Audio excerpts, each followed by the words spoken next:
Hey guys, good afternoon. I'm Robin. It's good to see you again. It's been a long time since I've jumped on video.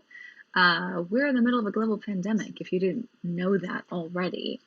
Um, and I can't see the live stream at the moment. My browser hasn't caught up yet, but the last time I tried this, my video was really compressed and everything was really narrow. So if my head is like really narrow, I am working to figure that out. I've never gone live on a YouTube channel before. I've only gone live on Facebook before, so this is a learning process for sure. And if you're seeing it and it's compressed and it's non-ideal, thank you for your patience while I figure this out. So it's been a long time since we have connected and in this format. And as with what seems like all things this year, everything is in a shifting and repatterning and upheaval time of change at this moment. And that includes how I connect with you and how I serve people. So essentially, this is something that I'm committing to doing every Wednesday and Friday at 1:30 p.m. Pacific time. And I wanted this to be a really informal setting where people can interact, people can chime in, you can watch and just kind of consume, or you can chat in the box, and I can see that as close to real time as possible. And then I can interact with you in this format. And essentially, I just wanted to be a bit more casual because I was doing produced YouTube videos for a little while, and you can see those on the channel. Um, but it just ends up taking so much time and energy, recording, setting up what I want to say, remembering to hit all the points, going to a location, doing it's just the editing, everything. It's a long for people who make this their job, like for people who make produced YouTube videos their job. More power to you. For me, there's a lot of things that I want to do, and there's a lot of things that I am doing in terms of serving you and reaching you and supporting you. And that lag time from beginning to end is it's too long for me. It's too long. So I figured, you know what, I'm going to do video because I love video, and I feel like it's a comfortable way for me to connect with you. And I'm going to do it in a live way. So everything you see is not going to be edited. It's not going to be highly produced. When this is finished, I'm going to post it online as is. I won't edit it or anything.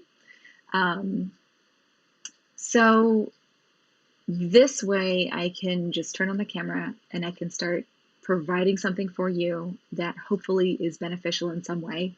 And if it is, let me know by sending me a message on Instagram or putting something in the chat there or leaving a comment, just so that I know something's resonating. And if you want to see something different or something else next time, reach out, let me know. But what I can commit is seeing you every Wednesday at 1:30 Pacific and seeing you every Friday at 1:30 Pacific. So for right now, I'm here in my home office. I might be somewhere else. I might be all over the place. So I want this to just be casual chat. So today, what I wanted to talk about, my business was founded as Robin Eckersley Coaching. And I, in the past few weeks, have officially made it to DBA, doing business as, legally own this life coaching.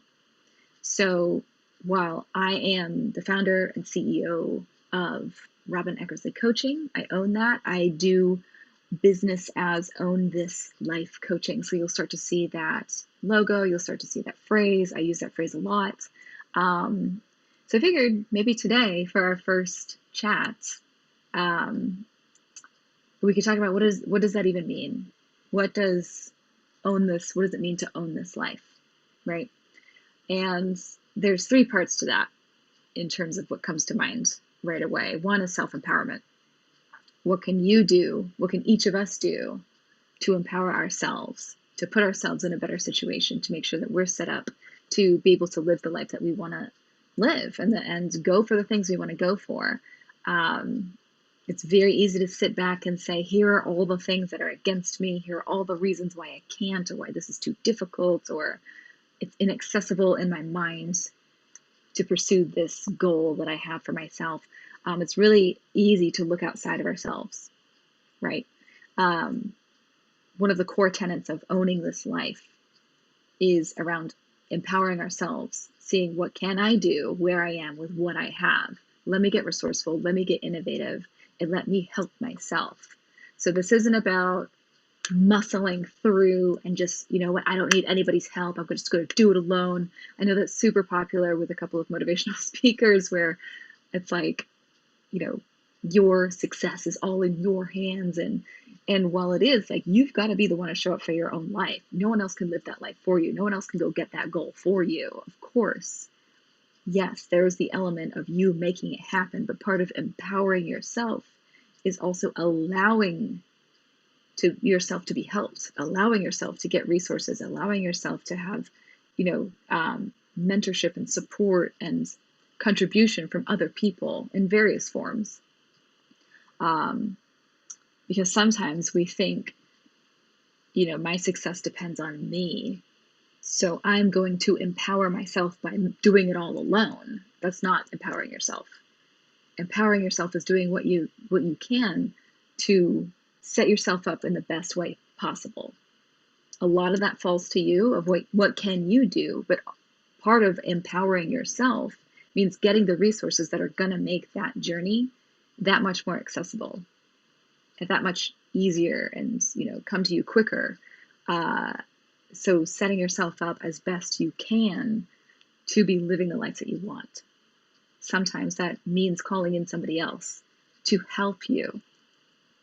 That doesn't mean that you are disempowered because someone else has come into your mix, right? Someone else has come in to lend you their expertise or their insight or their skills. It means that you recognize that in order for you to dive into the life that you would love, that the aid and contribution of someone else would really empower you, would really set you up to go get that and make that dream come to you, right? And make that dream welcome. Because it's not all about muscling it through, right? It's not all about just doing it yourself and forcing things to happen, making things happen. Yes, it's about showing up and putting in the work. It's also about setting the stage personally, mentally, emotionally, spiritually, setting the stage for other sources of support to come in as well. So one of the core tenets of owning this life means empowering yourself, setting yourself up in a place of power, in a position of power, to be able to dream up and to be able to dive into the life that you love. So the second thing around owning this life, what does that mean? It means living intentionally. It's not just, you know, some days I show up and some days I put in the work and other days I just don't feel like it, right? When you just don't feel like it, you've lost sight of what you're doing and why you're doing it. And it means in every decision that you're making, in every moment that you're showing up, it's with intention. You are purposefully living. You are living on purpose. So that doesn't mean that, you know, it's bad to take a rest day, or that people who own their lives never stop. They don't quit. That goes into that kind of like hustle 24/7, make it happen kind of mentality. Now, owning your life means that you are living your life on purpose.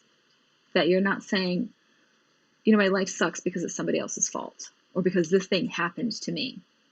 And you know what, I'm just going to stay here upset and not do anything about it because, you know, X, Y, and Z, all these negative things have happened to me, or I was put into these circumstances. You may have had awful things happen to you. You may have been set up in a negative situation, of course. But that doesn't mean that every decision you make, every action you take isn't intentional. Most people live on autopilot. Most people just go through the motions, they go through their day, they go through their job, they go through their relationships automatically, running these habits and routines that they've just learned over time or witnessed others saying, okay, well, it looks like to do a good job, that person is getting the promotion, that person is getting all the recognition. I should be more like them. I have to do this job like them. It's one thing to mimic someone, it's another thing to learn from them and incorporate that into who you are, right? We have a lot of advice that's given out there from various sources around,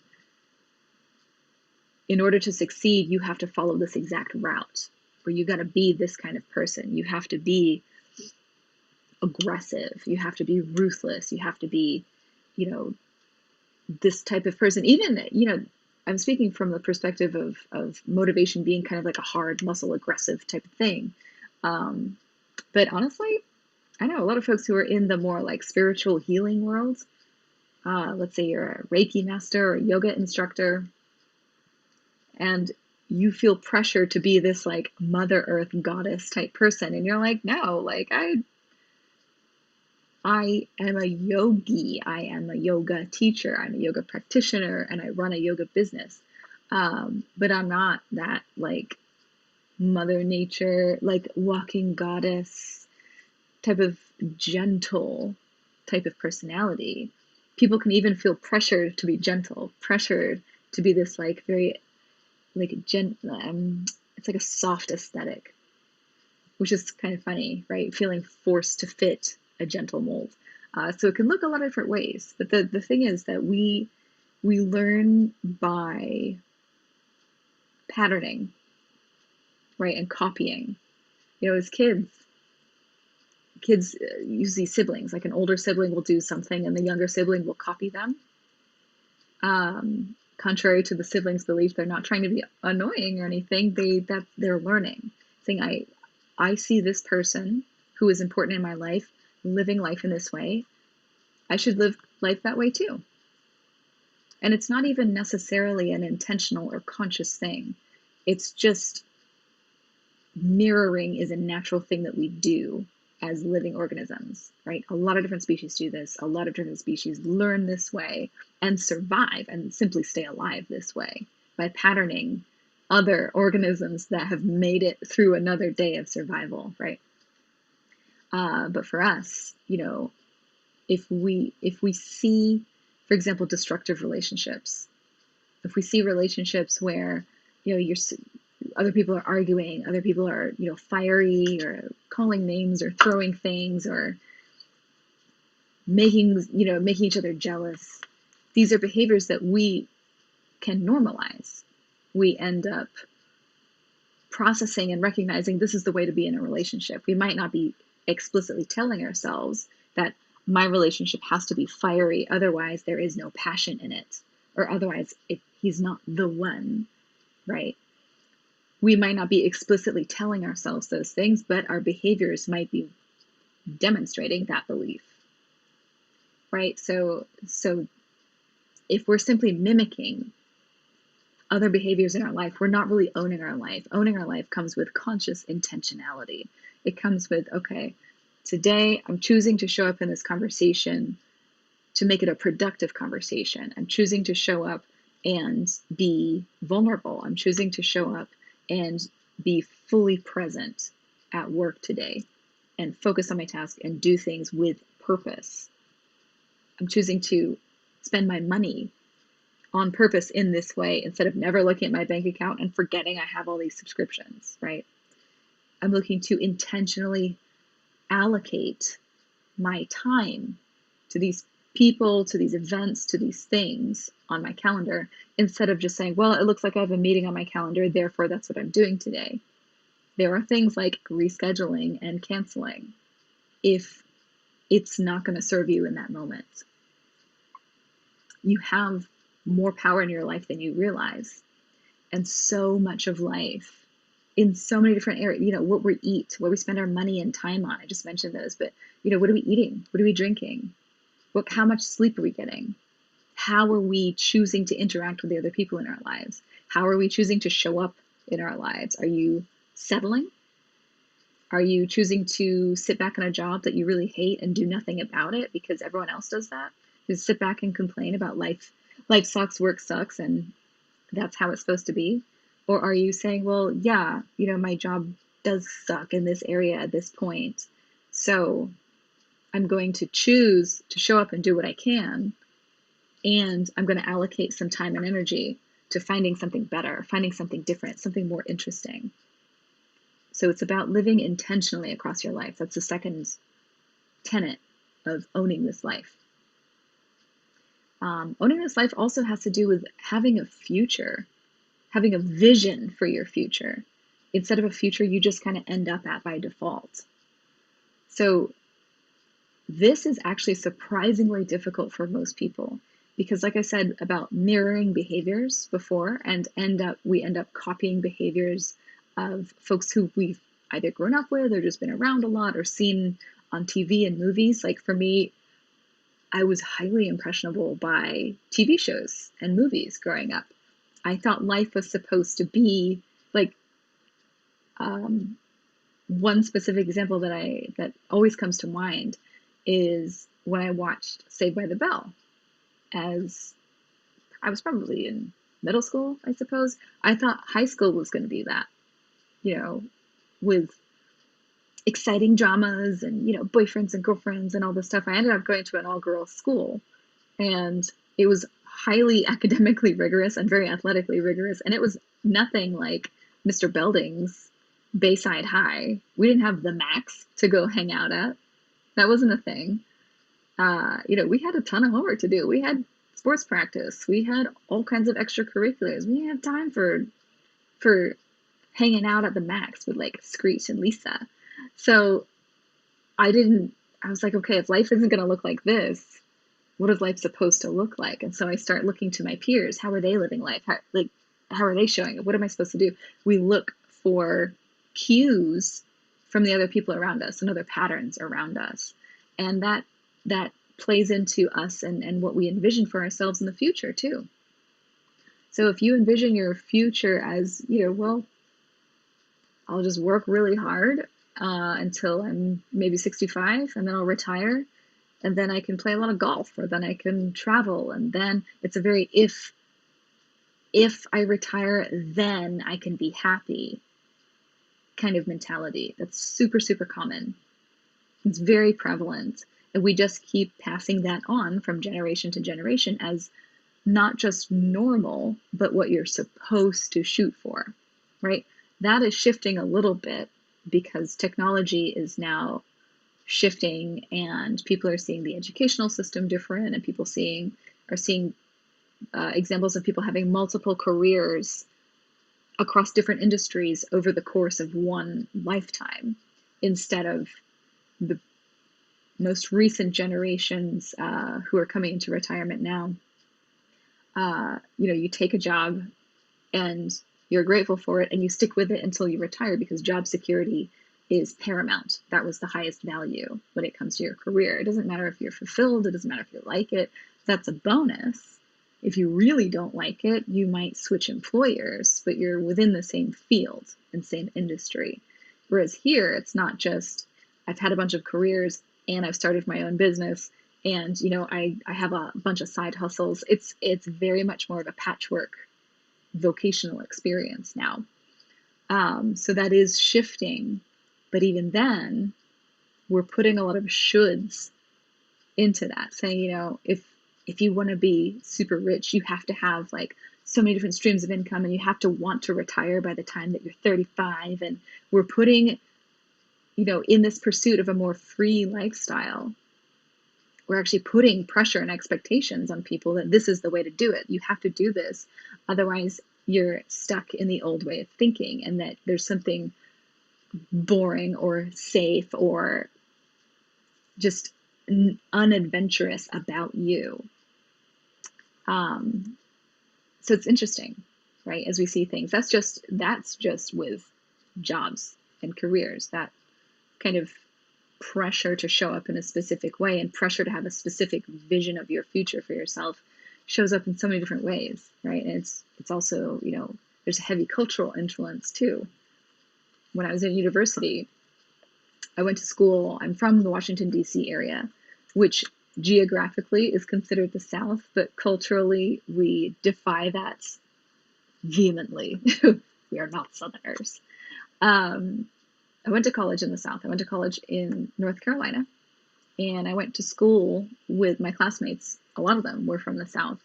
And there was a joke that had more than just hints of truth to it, where women who go to university, they're not going for their bachelor's or master's or associates. They're going for their M. They're not going for the BA, the BS, the MS. They're going for the MRS. A lot of culturally related jokes when I went to school were around, yes, women are there to get an education, but it's definitely secondary to finding a man. And a girlfriend of mine, at the time, she was from another part of North Carolina.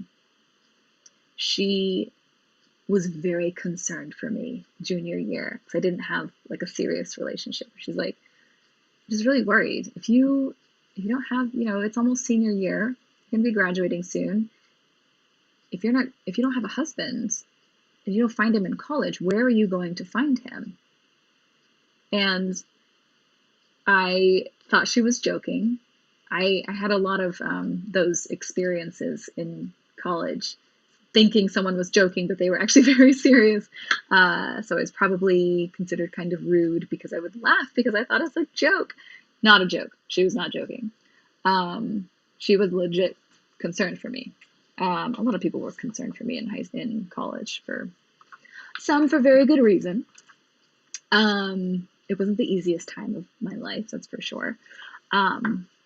But in this particular case, she was like legit worried. She's like, "You're going to be an old maid." She didn't say that term, "You're going to be an old maid," but she was like, "Where are you going to find someone?" And I busted out laughing, and I was like, thinking, because I grew up fairly internationally. My parents are immigrants from Hong Kong and from the UK, and we grew up traveling a lot to see family, and seeing life outside of the United States, let alone our state, was very normal for us, not normal for her. So when her experience is telling her this is the pool of men you have to choose from, that's why you go to a good university, to find intelligent men who will likely have successful careers because of this school that they went to. My response was like, the rest of the world, I might find him at the grocery store. Also, that's not a concern of mine because I'm literally 21 years old. So getting married at a young age was also like normal, right? Young being early 20s. I know everything is relative. All of life is relative, aside from whether you're physically alive or not. And even then, in some schools of thought, that's also relative too. So the idea of you're supposed to be working towards a specific vision for yourself. Like, your future is supposed to be, in order for it to be defined as successful or good, you are supposed to want a certain vision for yourself. And it is not supposed to be extraordinary necessarily.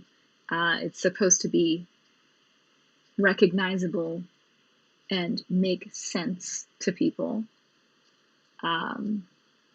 And it's not supposed to cause a lot of waves, essentially. It's not supposed to like make people uncomfortable with your wanting something different. To own this life means to intentionally design a life of your desire. What is it that lights you up? What is it that you would love your life to look like 3, 5, 10, 25 years from now? That is owning your life. It's asking the question.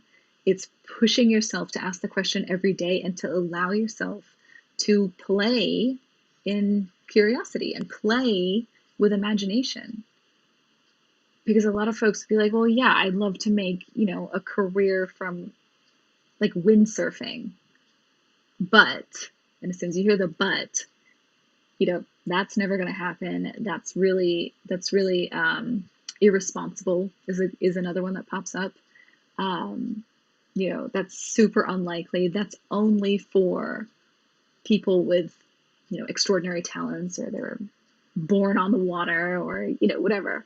You start, the brain goes from, yeah, I would love this. And then the mind and the imagination is expanding. Like, yeah, this would be cool. And if I could live on an island and eat mangoes all day, and my friends would come and visit me all the time. I live in this beautiful house with like a glass bottom, so I see the fish when I wake up in the morning.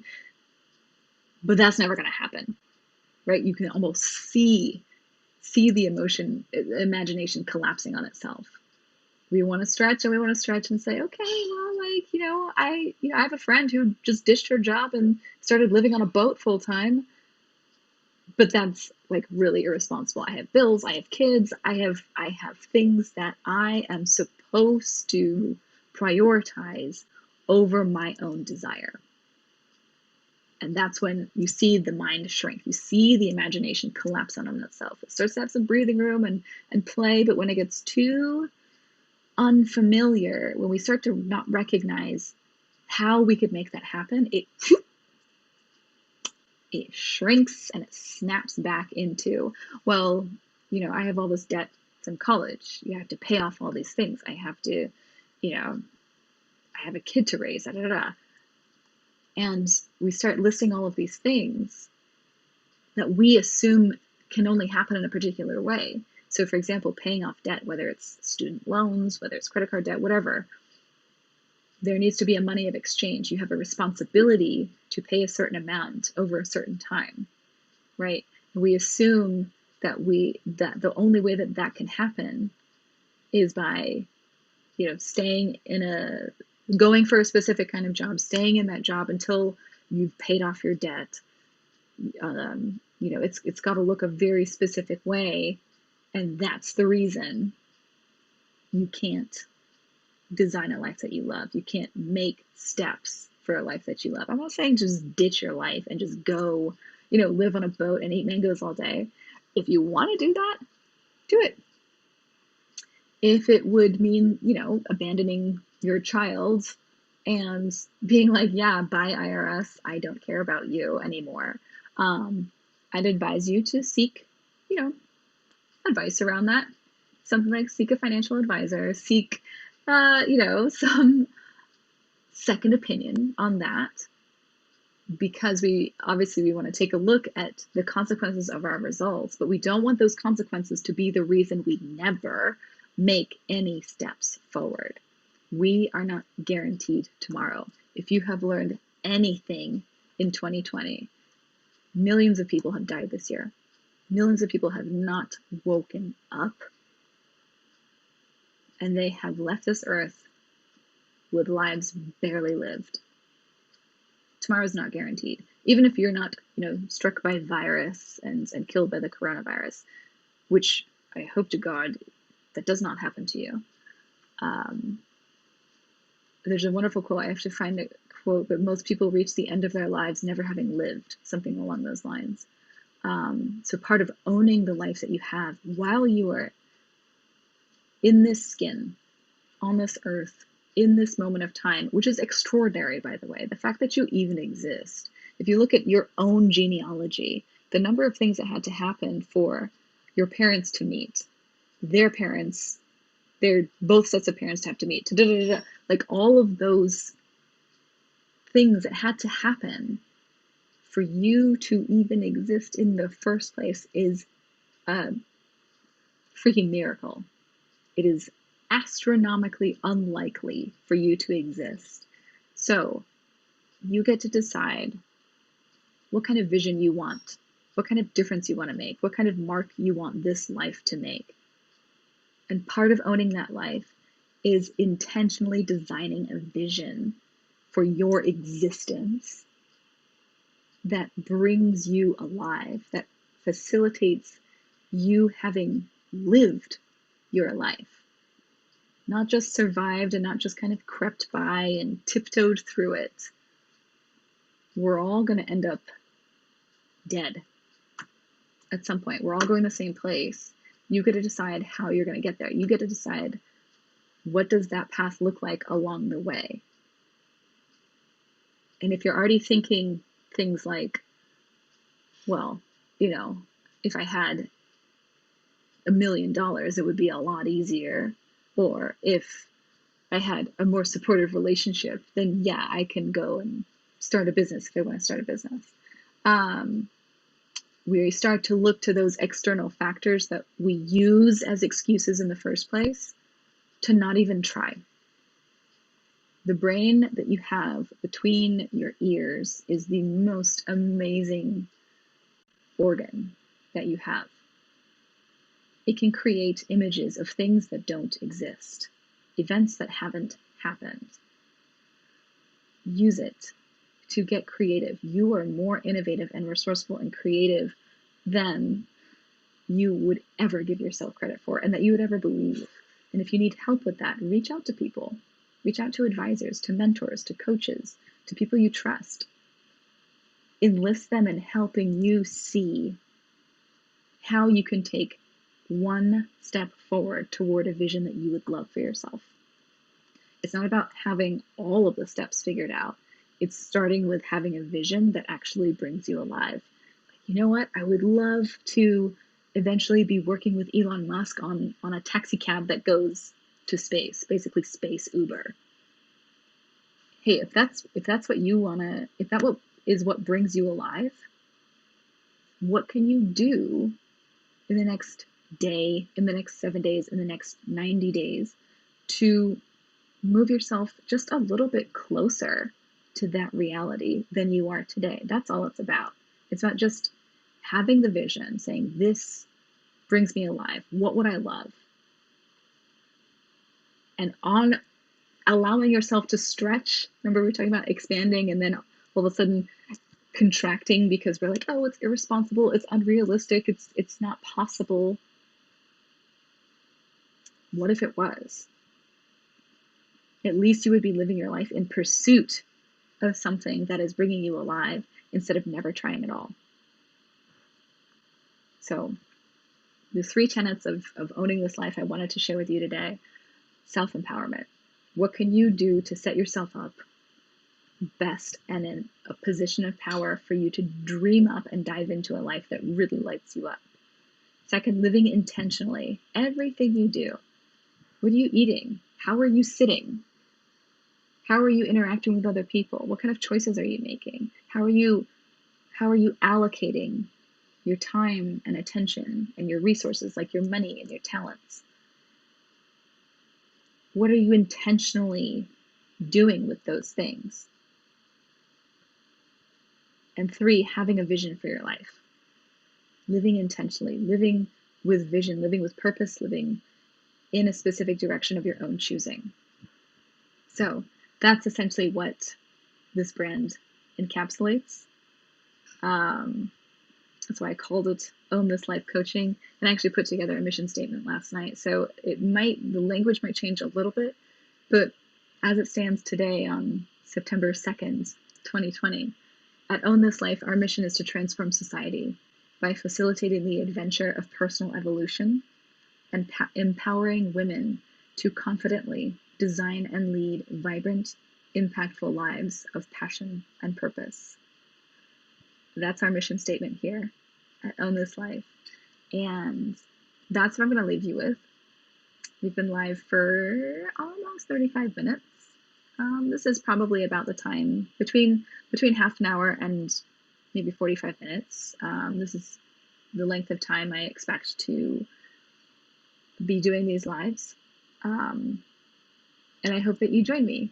I hope that you subscribe. I hope you found value out of this. I hope you hit that notification button so that you're reminded, okay, it's Wednesday at 1:30. Oh, it's Friday at 1:30 Pacific. It's time, Robin's going to talk about some stuff that helps me empower myself, that helps me set myself up for a life that I love. So I would love to be part of that process for you.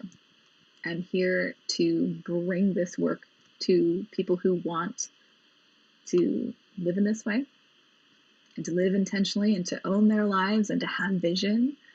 This is the stuff that I eat, sleep, and breathe, and I'm here for you. So let's hang out. Wednesday, Friday, 1:30. Maybe that's your lunchtime. Maybe you're in a different time zone and that's your dinner time, or who knows? Let's hang out. let's put this on the calendar as like a standing date.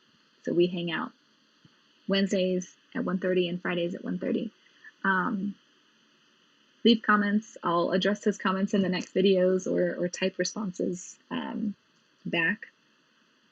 And in the meantime, I invite you to ask yourself, what would I love? What would, if I truly owned my life, what would that look like?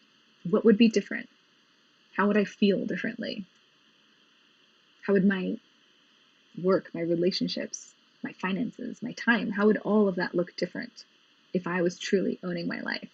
I just want to invite you to think about that. Just chew on it for a little while. Feel free to watch this video again if it sparks something for you. And I look forward to chatting with you on Friday. So I will see you soon. Until then, remember, today is the perfect day to dream up and dive into a life that lights you up. So I encourage you to take advantage of that.